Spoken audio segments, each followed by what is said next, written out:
Hey everyone, and welcome to another episode of Don't Wait Till Pigs Fly, where we talk with business owners about topics of interest for business owners, especially those that are dealing with not only the problems of running a business, but also the problems of working with chronic illnesses. And today we've got a wonderful person that we're going to be talking with. And I am going to read you his bio because it's a little bit long, but I think we'll all be very, very interested in hearing everything he has to say. At just 18 years old, Miha Matlievski, a Slovenian high school dropout, dreamed of becoming a successful entrepreneur. And he pursued it with a passion, putting in 12 years of hard work that resulted in 4 successful businesses and a personal net worth of $15 million. But in December of 2009, an unexpected call from his bank, which had decided to foreclose on his real estate investments, brought his world crashing down around him. That one negative event instigated an avalanche of ruin for him and his businesses, resulting in his 4 once successful companies going bankrupt. The then 30-year-old Miha couldn't believe that he was now responsible for a collective debt of $5 million. I was too afraid to meet people because I knew there were many whom I owed a lot of money, he says of that time. Some of them even sent me death threats. Such worries created a permanent state of anxiety that held Miha captive, he remembers. Though he says he did what he could to stay positive, nothing seemed to help. After a year of being stuck in such a state, Miha had reached his wit's end, and suicidal thoughts began to creep into his mind. I romanticized the thought of suicide so much, he recalls, that I was literally ready to throw myself over the balcony. Still, he felt he couldn't leave his mother saddled with such debt. Who's to blame? Years passed. Overcome with desperation, Miha yelled at himself, "You fucking failed!" Initially, it was the word you, he explains, that showed him that the situation was his fault. Suddenly, I felt enlightened and finally stopped blaming others for my shortcomings. I could even imagine the prospect of starting anew. Embracing that previous failure, Miha began to climb out of his rut and take charge of his own life once again. In 2014, he created a new startup generating 8 figures in less than a year. Many publications in Slovenia approached him and his story went viral. Since Miha's resurrection, he has been known as the Fail Coach. In that capacity, he helps entrepreneurs around the world embrace and have a healthy relationship with failure with the goal of reaching a higher level of success. As he himself experienced, dealing with the psychological and emotional aspects of success and failure is crucial, according to Miha. While he admits that entrepreneurs want growth, scalability, more sales, etc., he says what they really need is the right mindset. A healthy relationship with failure, emotional intelligence, mindfulness, and other soft skills.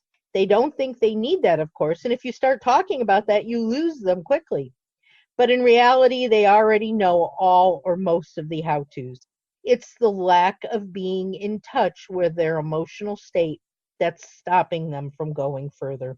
Consequently, he says that a lot of what he does for clients is based on EQ and knowing how to balance between emotions and logic, i.e., when to use what. That approach has resulted in big wins, both for him and for his clients. Recently, for example, he helped a female entrepreneur in raising $1.8 million by completely rewriting her business plan to appeal to investors, guiding her on their pitch deck, and after coaching her on how to deliver her pitch, getting her in front of his network of investors. The founder was working on this project for about a year and had never done a business plan, he explained. They were trying to hook an investor with just a few Excel sheets, not knowing how to reach them or talk to them. Through similar activities, Miha has also assisted in raising $22 million in seed funding for his clients. Wow. I am so glad I read that whole thing. That is incredible, Miha, and welcome. Well, thank you, Nancy, for having me. It's a pleasure to be, on your podcast, and it was strange listening to my own story read by you right now. It's, I think everybody says that when read their bios, they go, "Is that really me? Wow, that sounds funny, but it sounds wonderful," and I want to dig right in and find out so many things. I think I'm going to jump in, and I'm going to jump into really one of the hardest things, in that people don't want to fail. They don't want to think of themselves as failing. And I agree with you. I don't necessarily consider them failures as much as I think of them as baby steps towards success. Because, when a baby starts to walk, they walk a couple of steps and they fall down. And then they pick themselves back up and they walk another couple of steps and they fall down again. And in the long run, they're walking and running and doing everything that they should be doing, but in the beginning it's hard. They bump their knees, they have all these problems. And I think when we're trying to start and run businesses, the same thing can be applied to us. Do you agree? Yeah, I mean, absolutely. Like anything that you want to achieve in your life, it doesn't have to be business. Maybe, you want to be an athlete or something. But every time when you want to accomplish something that you haven't done yet, the likelihood of, failing at some of the steps is 50-50. Look at it for what it is. I mean, even a simple thing like, making that perfect creamy risotto for the first time. I mean, there's a 50-50 chance. Maybe you'll add too much liquid, too little liquid, maybe too much Parmesan, and it will be too salty. So many things can go wrong. But of course, with the risotto, unless we're making that for an exceptional day that we were, pursuing for a long time, we don't attach huge positive emotions to a positive outcome. But when it comes to things like relationships, our businesses, all our dreams or our goals, everything is attached to that. Imagine if you pull this off, like what your life will be. And of course, there are huge positive emotions on the other side of the bridge. But if we don't succeed, the opposite happens. We go into huge negative emotions. And that's really the whole point of how we perceive failure, and then go into even thinking that we are a failure. But I mean, it doesn't make sense. If you look at things like, okay, you mentioned learning how to walk. We don't say, oh, that kid failed. We say learning how to walk, because every single human being always has to fall a few times before they succeed at walking. We learn how to ride a bicycle. I don't think there is a single person in this world who succeeded in riding a bike on their first try.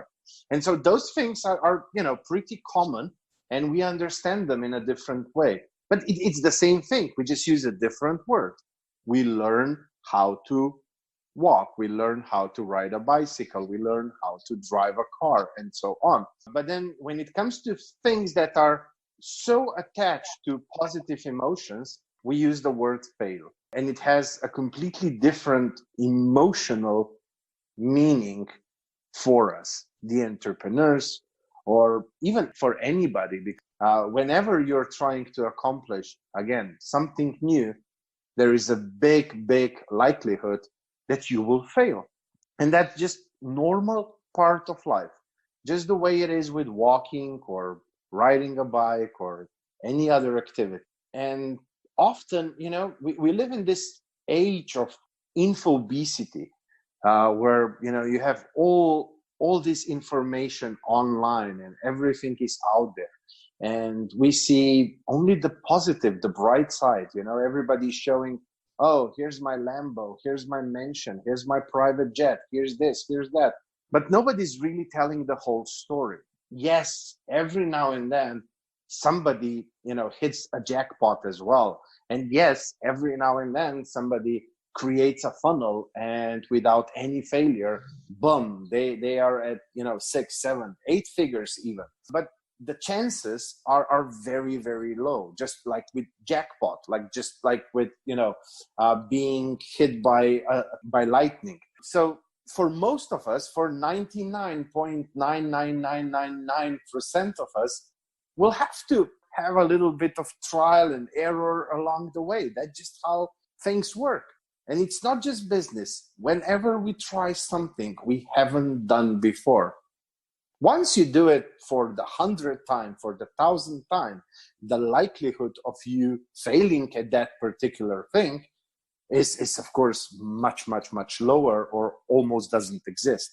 But you mentioned one thing at the beginning, and it's something that I actually use with my clients. And it's the same way how you first need to crawl to be able to walk. The same goes with success. So if you want to really succeed, really achieve great success, it's more important that you learn how to deal with failure, because there will be more of failures that do eventually lead to big successes, but more times you will fail than you will succeed. And so instead of focusing on how to succeed, and I mean, of course, you need to know a bit of that as well, and the hard skills and so on.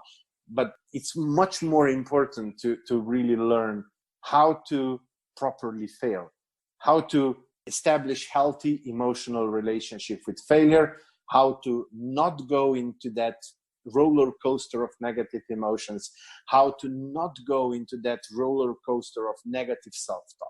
And you're absolutely right. And I've got all these questions rolling around in my head that I want to bring up and ask you about. But two things come to mind. First of all, you had talked about where we see the Lamborghinis and the mansions and all of that. I think when people do marketing in that way, they're really doing a disservice to the public. Because the people who are seeing those ads and those commercials and those stories feel like, well, they did it, so can I. And they're not really saying the whole truth. They're not saying, I rented this Lamborghini for an hour for my marketing, and it doesn't really belong to me. They're not telling you that. So you're thinking, if I do exactly what this person tells me to do, then I'm going to be right there, and I'm going to have my own, fantasy cars and vacations and houses. Then the second thing comes along. When they don't, we're not taught how to fail. We're not taught what to do when our dream doesn't come true like we thought it was going to. And that causes major, major emotional and mental issues. Yeah, I mean, I wasn't even thinking, about those fake it till you make it people that go out and rent things for a weekend and bam, they have content for 2 years. Even if you just look at very successful people who are successful, like Richard Branson, Elon Musk, I don't know, Jeff Bezos, you name it, whoever you consider to be super successful through the entrepreneurial, financial, material terms. If you don't really go in and study their biographies, and even those biographies, because if I look at my past 23 years, and they are all older than I am, I could write, probably 5 or 10 books to really, really go into the depth of everything that happened, the good and the bad and the ugly. Of course, a lot of that information is taken away. And when you're trying to take away, the way marketing works, people don't buy the struggles. People buy, at the end of the day, they buy what they desire. That's what you buy. Just being in marketing, being in PR and things like that, that's what you will focus on. And that's how you sell those books. That's how, you sell your products and so on. And that's why so much is left away. And that's what I'm at least trying to change through how I share my story, how I try to really go into all of it, with all the ups and downs and struggles and all of that, so that I give as full story as possible. I mean, again, podcasts, usually they are half an hour to 1 hour. You can't really put 23 years in just an hour, but I try to do my best and to tell it from different angles, from also the ones that in marketing that wouldn't be too well accepted. A PR person would tell me, no, you don't want to share that. Just talk about, how you scaled your last startup from $0 to $50 million a month in less than a year. That's what people want to buy. But, there's so much that went into that venture so that I was able to do that. Yeah. And it was a whole lot of failures that taught me what I needed to know to be able to pull that one off. Otherwise, often I say to my clients, like, you know what, I can give you a blueprint of all the steps that I did, but you don't have my personal network that I had at that time. You don't have certain past experiences. You don't have certain leverages that I was using, and so on and so on. I can give you a blueprint, but who knows? I scaled it to 50 million a month in less than a year. I'm guessing maybe if you lack on those leverages, especially on the leverages, you might not even get it to 6 figures a month. Yeah, absolutely. And I think there are some universals. There are things that if you do A, B, and C, it will get you started in the right direction. But you have to have your own personality. You have to have, there are a million podcasters out there now, and we all have great shows, but what makes somebody listen to one show over another show? That's partially the person's personality. That's what they're talking about. There's a lot of different things. If we all just followed the exact same formula for running a podcast, we wouldn't have nearly as many listeners. Yeah. Well, Nancy, we have to be very specific, like there are foundations to every business which are universally applicable. For example, if you don't have a product market fit and you haven't validated that, you have nothing. So you always start with the product market fit. Next step, you validate it. Then you start coming up with, content strategy and client journey and all of that. Once you validate that somebody actually needs and is ready to pay what you're trying to sell. And I think that's like the number one reason not having the product market fit for why majority of startups fail. I think I just saw an article on LinkedIn like yesterday. Yeah, the first one was not having a product market fit. So there are some universal principles, core principles, foundation, just like gravity. You can try to defy it, but you won't succeed. And so there are basic steps or pillars that you have to respect, and you have to do them in the right order. But then on the other hand, blueprints are a blueprint for a house is meant for that particular piece of land.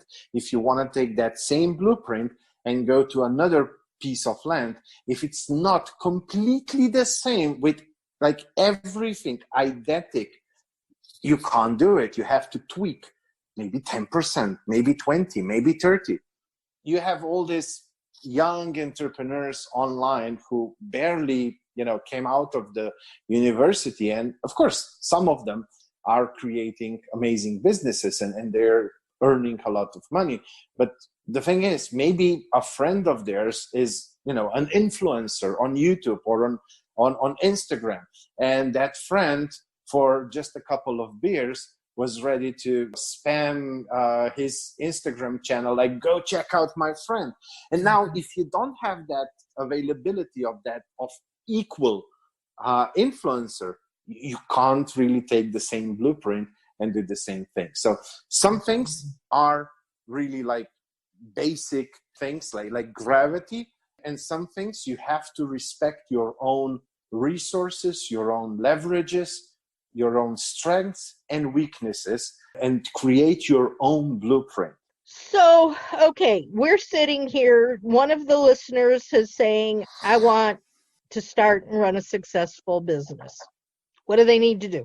Well, first of all, they need to work on themselves because everything starts with you, the entrepreneur. Most of them, all of them, are not where they need to be when they're starting. They might not have a few of the right mindsets. They might not have a few of the right soft skills. Every time something is missing. So the first thing that you need to do is really work on your personal development. Of course, on the right things like mindfulness. Mindfulness is super important because it enables you to step away from what's happening. And in running a business, you need to step away and not react on autopilot. You need to go one step back, think. Then you need emotional intelligence. Is this something where I need to use emotions? Like I need to inspire my team. I need to talk to clients. I need to do marketing. Or it's something where you need to use logic. I need to go over the numbers, see, I don't know, which channel is producing which results. I need the KPIs, I need benchmarking. So you need to step away, use that emotional intelligence to balance what you need in that current moment. So those are two super important things. And then a lot of people don't have that mindset of actually executing. They're making excuses. We all have certain fears when we're starting, whether that's fear of failure, fear of success, imposter syndrome. I mean, you name it. But I'm almost sure anybody's dealing with something. I haven't seen a person that would be fully developed, ready to jump into business without doing any of the work on themselves. So that's number one. Then the second step is business development. You can go out there and you can wing it. But then you're spreading yourself thin. You're trying a whole lot of things. It's very hard to generate any momentum. You're encountering more obstacles, and it's even more likely that you'll just give up. I was gonna say that's what's gonna make you get depressed and give up is just bouncing around out there. Absolutely. Yeah. So the second pillar is, the first one is you, the entrepreneur. The second one, I would say, is the business development. And business development starts with the product market fit. Product market fit is really just audience, product that solves a problem and brings a desire, and a business model that's sustainable for you, the entrepreneur, and is accessible to your potential clients. And if you are working on a product market fit, best way is to find people and talk to them and just have conversations. And then once you package that together, bam, you just go back to those same people. If you really captured everything from the conversation, so that they are interested in something that solves a problem and gives them that solution, and they're ready to pay for it, then you'll have zero problems selling 5, 10, 20 pieces or if it's a services to them at a full price. And that's when you have a validated product market fit. Then, of course, in business development, you create content plan, marketing plan, client journey funnel, resource planning, all of that. So all that goes into business development. And then you start validating that business development on colder and colder and colder traffic. Because, you only have so much of a really super warm traffics. And then you have to go to colder. And the colder you go, the more you have to put focus on the system that nurtures that relationships and brings it from no over to like, over to trust. Because purchase only happens once people trust you. Now, of course, if you're selling an app in an app store that's $2, I don't need much trust. I'll just try it. But if it's a bit bigger, I need some trust. I need to trust you. I need to examine your own habits when you go to the supermarket. Why do you buy this particular brand of milk or that particular brand of, batteries or whatever? It's something that gives you that trust over another brand that's just sitting there next to it. You make a choice. So just be mindful and start examining your own habits, and you'll see how you think and why would anybody else think differently when it comes to your products or your services. So you can learn a lot from that. So the third pillar is then the validation of the whole thing. And then the fourth one would be really laying down the right foundation, like processes, KPIs, benchmarking, brand story, your business culture, mission, vision, values, HR structure. So those are the things that then get you ready for scaling, because you can't scale if your company is holistically not prepared for scaling. I mean, so many times I've seen people scaled marketing, but they forgot to scale delivery. And that doesn't work as well. And then the final pillar, which I think is super, super, super important, probably more than anything else except work on yourself, at least equally important as the first one, is create a supportive environment for yourself. Join a few groups, have a mentor, maybe find a coach if you need one, join a mastermind, but also create your own supportive environment. You know, simple things like change the ringtone on your phone so that it's something that, for me, it was all, what's that song from John Bon Jovi? It's my life and it's now or never. I ain't gonna live forever. So that was my alarm clock. And then my ringtone was happy. Things like I would have books all around the house, not even reading them, but just seeing the cover got me in the right mindset. When I woke up in the morning, first thing was turn on TV, switch on TED Talks and listen to a few TED Talks while I'm making my breakfast. When I was in my car, listen to podcasts versus listen to music. And just things like that. I mean, there's so much we can do to create our own supportive environment, because being an entrepreneur can be sometimes very, very lonely if you don't have that support environment and if you don't put yourself, I mean, not everybody lives in Chicago or Austin or San Francisco where you have meetup after meetup after meetup every day. And you can just go to those meetups and be inspired. For most of us, that's really not so accessible, but thankfully, Facebook groups, LinkedIn groups, masterminds, just do your due diligence. Like I always say, there's a whole bunch of infobesity out there. And we today need to be good editors. We need to turn on the filter. We need to do the due diligence. We need to go beyond what somebody's telling us and check if they really walk the talk. For example, I never, ever had any problems when clients approach me and they want to talk with some of my past clients. No problem at all. I connect them and that's it. Quite a few coaches out there will never do that. Makes you wonder why. Absolutely. I mean, for me, that would be a huge alarm. And then, of course, it's personal preferences as well. Like, who do you want as your coach? I know that a lot of people out there say, well, the coach that was coaching Chicago Bulls, he never was as great player or wasn't at all like Michael Jordan. But maybe you prefer learning from somebody who just has the theory. Maybe you prefer somebody who was out in the trenches. Just figure out what it is that you want and then make sure that you really do the due diligence to find a good fit and go beyond just watching and listening what they say. Check out whether they really walk the talk.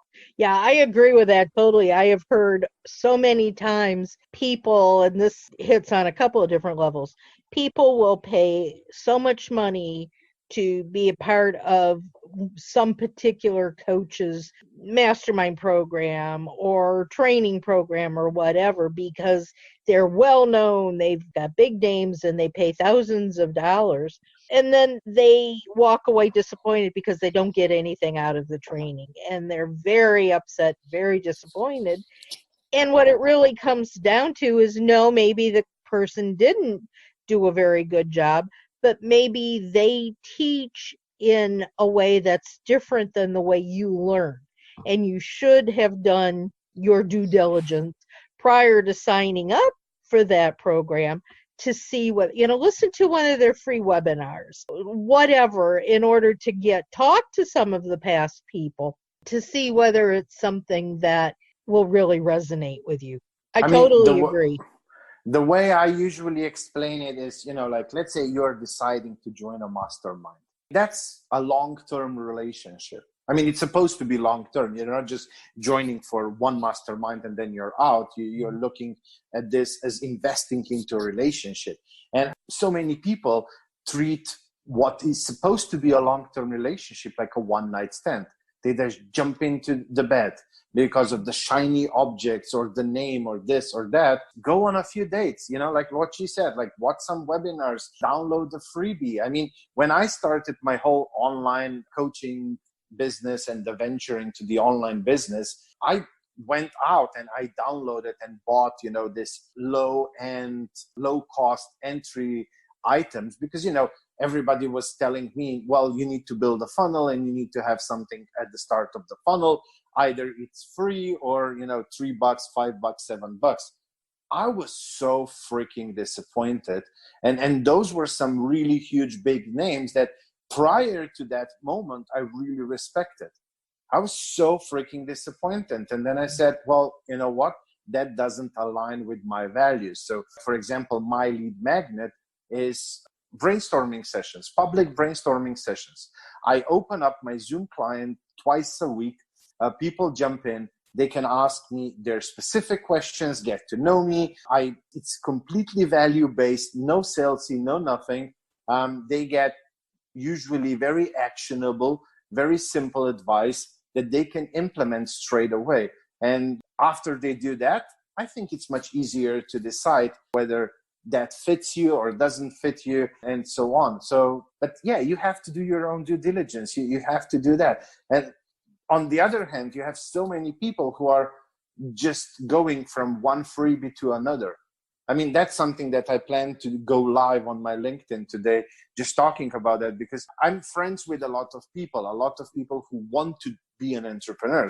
And, they pop into my newsfeed when they, comment this, comment that. And I so much see them. A coach, somebody who's a coach or doing something says, oh, I made 6 figures by just doing one simple thing. Who wants to get my free ebook on that? And you see same people for the past 2-3 years, always the first ones to raise their hand.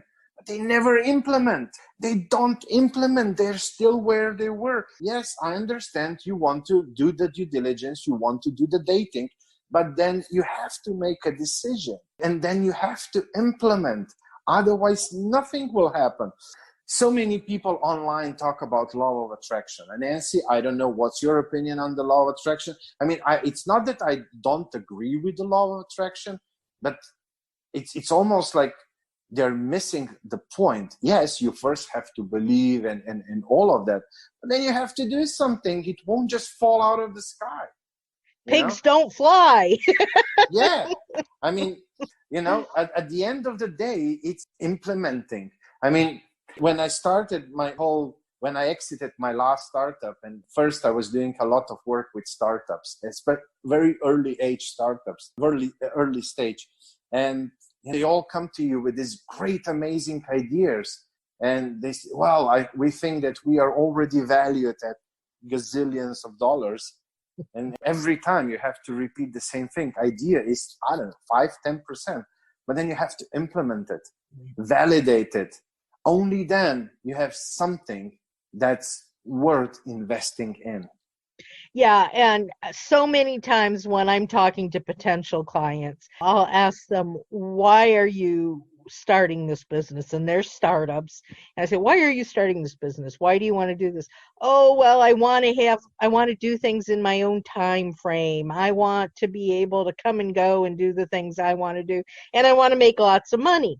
And I'm going, darling, that may happen 10 years down the road, but it's certainly not going to happen this month. You're not going to make, generally speaking, you're not going to make 6 or 8 figures in the first year you've started your business, although some people can. But the bottom line is you can have the best darn idea in the world. But if all you're doing is saying, okay, I've got a Facebook page, I've got business cards, I'm open, my customers are just going to come bombarding me, that's probably not going to happen. You have to get out there and let people know you're there. I agree. I mean, in reality, for most people, going from clueless to 10-ish K a month, in reality, that's at least 6 to 12 months. I mean, again, it depends. I had one client who used to be an investment banker at one big American bank. And, he was there for the past, 30-ish years. And he was in charge of onboarding young people that were coming to that position. And then he decided to create like a program and so on.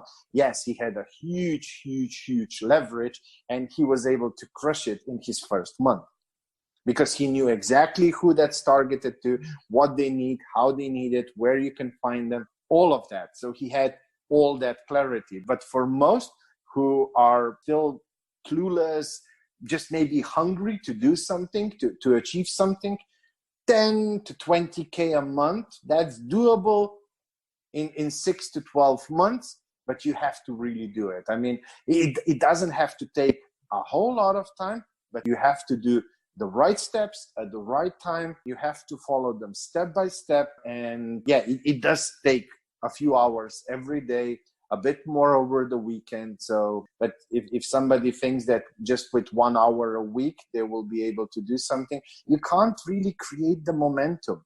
And momentum is so crucial. Yeah, it really is.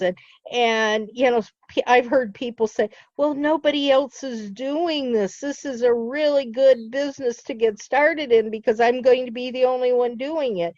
And I say to them, if that's the case, there may not be a need for what you want to do. If nobody else is already doing it, you really need to do your research to make sure that somebody does want what you're doing. No, absolutely. Yeah, I mean, sometimes you can have the best idea and maybe you're solving a problem. Maybe you are actually bringing people the desire, but at a cost that they are not willing to pay. So you might have the audience, you might have the perfect product, which, does what it's supposed to do, but people are just not ready to pay as much as you need for it because, maybe the production of that product is so high, or the cost, or maintenance, or this or that. Let's say, for example, that you want to be in the travel industry and you come to me and you say, hey, Miha, like, what's something that you struggle with when you're traveling? And I would tell you, like, oh my God, I so hate it when, I have to go online and find the tickets and this and that and the booking. If somebody would just do that for me. And you say, I can be that VIP concierge, and come up with the idea. You make it even better, how you'll send me a postcard every time and things like that. And then you come back and you say, Miha, I have the perfect product for you. It will only cost you 5K a month. Maybe I'll say, oh, wow, 5K. Well, you know what? For that money, I'll invest the 2-3 hours that I need to plan my trips instead of paying you 5K. And bam, right there, you don't have a product market fit. Right. Absolutely.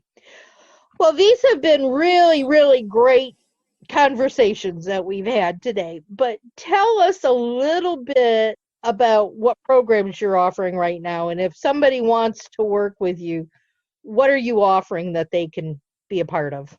I'm doing two things. So, and I'm super passionate about both of them. One is an online program for people who are new to entrepreneurship, and it's called Framework for Freedom. And we really go through all the pillars and everything. It's very handheld approach with a lot of attention, a lot of support. And then on the other side, I do still some very high-end one-on-one coaching with entrepreneurs who are 7-figure digits. So at least $3 to $5 million in yearly revenue and above. But the best way for people to get to know me and to see whether, they like me or they like my style or whether they get the value, I love doing the free brainstorming sessions that I already mentioned. And the link for that is frameworkforfreedom.me. Very simple. They go in, they'll see all the available schedules when I will be live. They jump in. It's not recorded, nothing. I don't use that for any marketing material. I really wanted to create a safe environment where everybody can feel safe to ask whatever they need and whatever they want. And they can join as many of them. Some people are coming from week to week. I'm really, I never liked being a salesy person. I believe that if it's meant to be, it's meant to be. People need to reach their right timing to be ready to move forward. So some of the people who are coming every week to the free sessions, they also say it's great accountability for them. And I don't hold anything back. So I treat those as if they are paying clients, and I give as much as I can because I truly, truly stand by the number one value that I go by in my business, which is, giving without expecting anything in return. If at some point they're ready, cool. If not, I love helping. I love speaking to them, and they don't have to feel, oh, now I've joined a few, now, I must buy something. No, that's not the case. You can come for, next 3 years to once a week, and I'll help you same way as I will to anybody that's joining for the first time. And what's that URL again? frameworkforfreedom.me.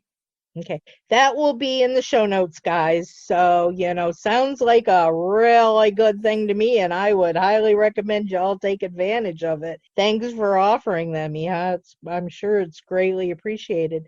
We are coming to the end of our time, and I always ask everybody if there's something that we've missed talking about that you just really need to get out there, what would that be? If I can pick one thing, I would just go back a little bit and just re-emphasize the importance of how we view failure, what kind of a relationship we have towards failure. And for everybody who's listening to this, to really try to grasp the idea that if you're trying something for the first time, if you're pushing yourself out of the comfort zone, the likelihood of failing at certain steps is 50-50. Try to really, really grasp that, really understand that on a logical level, on an emotional level.